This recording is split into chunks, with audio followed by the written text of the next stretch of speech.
যে সত্যবাদী যারা আল্লাহর ওলি তাদের সাথে কি আমরা থাকতে চাই কিনা? দুই হাত তুলে বলে যে থাকতে চাই কিনা? আল্লাহ পাক কবুল করুন।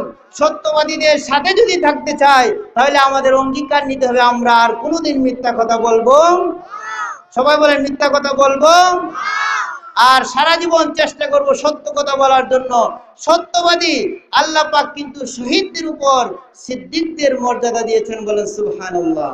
এই আল্লাহর ওলিগণের সাথে যেন আমরা কবর হাসর মিজানে থাকতে পারি তার জন্য কি করতে হবে? নিজে সত্য বলতে হবে, হাক্কানি মুর্শিদ কেবলার হাতে বায়াত গ্রহণ করতে হবে। আপনি যদি বায়াত গ্রহণ না করেন, পৃথিবীর জমিনে দেখেন, আপনি অঙ্ক শিখবেন, ইংরেজি শিখবেন, শিক্ষক ছাড়া কি শেখা যায়? বলেন শেখা যায়?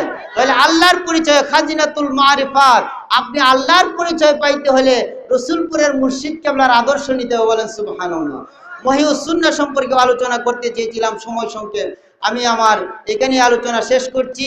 আমরা কি করব? সারা জীবন সত্য কথা বলবো। কি করব? মিথ্যা থেকে নিজেকে বিরত রাখবো। হাক্কানি সত্যবাদী আল্লাহর ওলি মুর্শিদ কেবলার হাতে বায়াত গ্রহণ করে সকাল সন্ধ্যা ওজিফা করে তাসবিহ তাহলিল আদায় করে নিজেকে সোনার মানুষ তৈরি করে সিদ্দিকদের অনুগামী বানিয়ে আল্লাহ পাক আমাদেরকে জান্নাতি হওয়ার তৌফিক দান করুন। সকলে বলুন আমিন।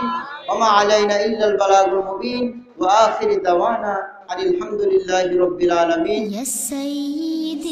হুসাইনি কাফেলা সত্য ইসলাম প্রচারে নিবেদিত। আমাদের চ্যানেলটি সাবস্ক্রাইব করুন।